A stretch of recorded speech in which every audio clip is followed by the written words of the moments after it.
بسم الله الرحمن الرحيم. الحمد لله رب العالمين والصلاة والسلام على رسوله الكريم، أما بعد. ناظرین کرام، السلام علیکم ورحمۃ اللہ وبرکاتہ۔ عید والے دن ہمیں کیا کچھ عمل کرنا ہے؟ نمبر ایک حضرات، سب سے پہلی بات عید والے دن جو ہمیں اہتمام کرنا ہے جس کا وہ یہ کہ کثرت سے تکبیرات کا ہم اہتمام کریں۔ تکبیرات سے مراد اللہ اکبر لا الہ الا اللہ اکبر وللہ الحمد۔ ان تکبیرات کا ہم اہتمام کریں عید کے دن، اور عید الفطر والے دن ان تکبیرات کی ابتدا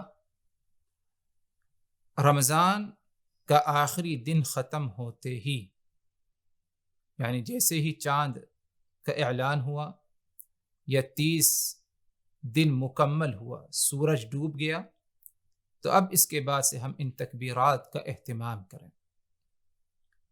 اور جب تک امام نماز شروع نہ کرے تب تک کیا ہے ہم ان تکبیرات کا سلسلہ باقی رکھیں۔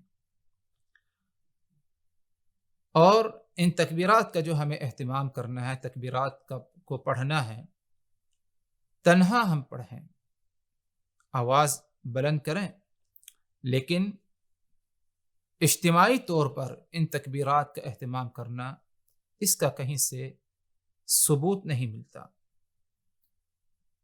تو رمضان کے آخری دن کا سورج ڈوبتے ہی ان تکبیرات کا اہتمام، اس کا سلسلہ شروع ہو، جب تک کہ امام عیدگاہ میں نماز عید کے لیے حاضر نہ ہو یا نماز عید شروع نہ ہو۔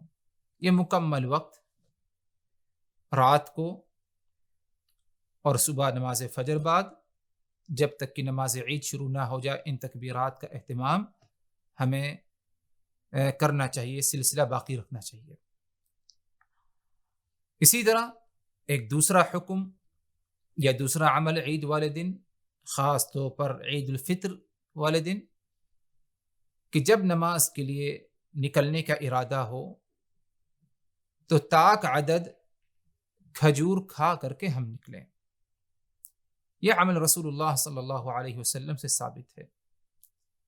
اگر کھجور میسر نہیں، مثال کے طور پر اگر کھجور میسر نہیں تو کچھ بھی جو ہے آپ کھا پی سکتے ہیں، لیکن کھجور کھانا یہ نبی پاک صلی اللہ علیہ وسلم کی سنت ہے، جیسے کہ آپ صلی اللہ علیہ وسلم سے مروی ہے۔ تیسرا عمل، سب سے عمدہ لباس جو ہمارے پاس ہو، اس لباس کو ہم پہنیں اور اس کا اہتمام کریں، چاہے وہ نیا آپ نے بنوایا ہو عید کی خاطر یا کسی اور کام کے لیے، لیکن وہ نیا لباس سب سے عمدہ وہی لباس ہے، اسی کو آپ پہنیے۔ یا اگر نیا لباس بنانے کی استطاعت نہ ہو یا موقع نہیں ملا تو پرانوں میں جو سب سے عمدہ، سب سے اچھا ہو آپ کی نگاہ میں، آپ کے نزدیک، اس لباس کو ہم پہنیں۔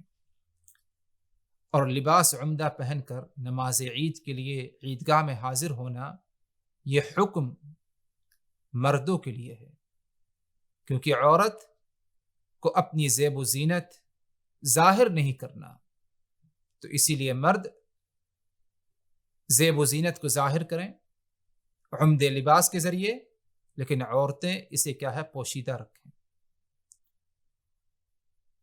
اور اسی طرح ایک اور عمل جو کہ فقہاء علماء رحمہ اللہ نے کہا کہ مستحب ہے، کہ عید کے دن غسل کا اہتمام کیا جائے، غسل کیا جائے۔ یہ ایک مستحب عمل ہوگا، کیونکہ اس کے ذریعے صفائی ستھرائی ہو جائے گی، بدن پر جو میل کچیل ہے وہ ختم ہو جائے گی۔ اسی لیے علماء نے کہا کہ ایسا کرنا، غسل کرنا بھی کیا ہے، مستحب ہے۔ ایک اور عمل عید والے دن وہ یہ کہ نماز عید ادا کی جائے عیدگاہ میں حاضر ہو کر کے، اور نماز عید کے لیے ہم خود حاضر ہوں، اپنے اہل و عیال، اپنی بیوی بچوں کو لے کر کے حاضر ہوں۔ بہت ہی تاکیدی حکم ہے، بلکہ شیخ الاسلام ابن تیمیہ وغیرہ کے نزدیک عید کی نماز فرض عین ہے، یعنی ہر ایمان والے پر جو ہے فرض ہے۔ تو نماز عید سے متعلق بہت ہی تاکیدی حکم آیا ہے، تو اسی لیے بغیر کسی عذر، بغیر کسی مجبوری کے عید کی نماز کو ہم ترک نہ کریں، بلکہ پوری کوشش جد و جہد کے ساتھ نماز عید کے لیے عیدگاہ میں ہم ضرور حاضر ہوں۔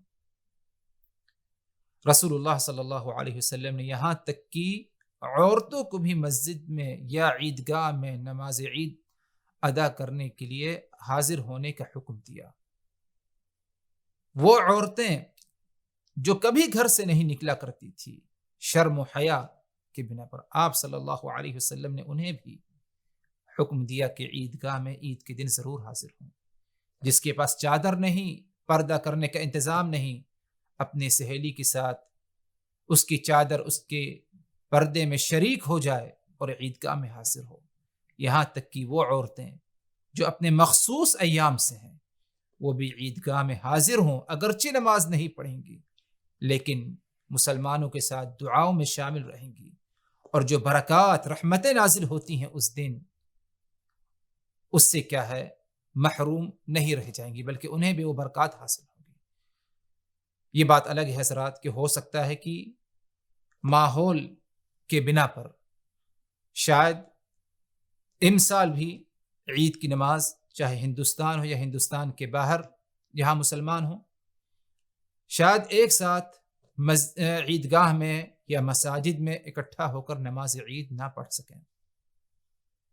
کورونا وغیرہ کے بنا پر جو پابندی لاگو ہے، تو اس کا مطلب یہ نہیں کہ ہم نماز عید کو ترک کر دیں، بلکہ اسلاف سے، انس ابن مالک وغیرہ سے ثابت ہے کہ اپنے گھر میں جہاں پر ہیں ادھر ہی رہ کر کیا ہے، آپ نماز عید ادا کر سکتے ہیں، چاہے انفرادی طور پر یا گھر والوں کے ساتھ مل کر کے جماعت بنا لیجئے۔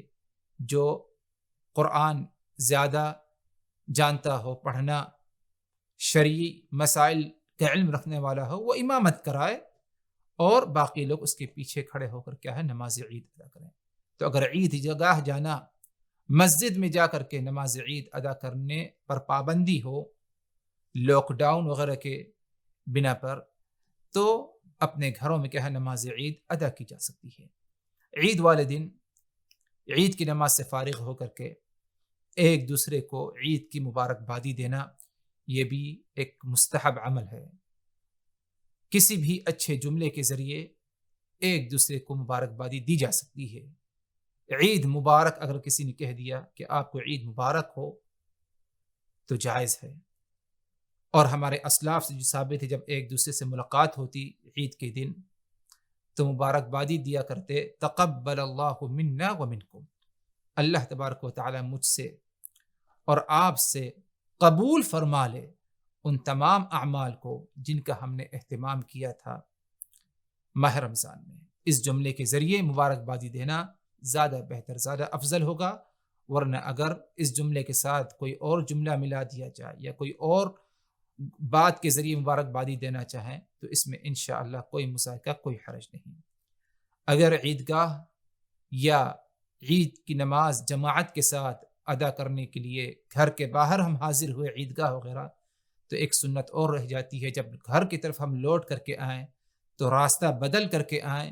یہ بھی نبی پاک صلی اللہ علیہ وسلم کی سنت تھی کہ آپ جب عید کے دن لوٹتے تو راستہ بدل کر کے اپنے گھر کی طرف کیا ہے، لوٹ کر کے آتے۔ تو یہ چند احکام و مسائل تھے عید سے متعلق جو ہمارے ذہنوں میں رہنا ضروری ہے، تاکہ عید کے دن ہم عید سنت کے مطابق اور صحیح طریقے سے کیا ہے، منا سکیں۔ والسلام علیکم ورحمۃ اللہ وبرکاتہ۔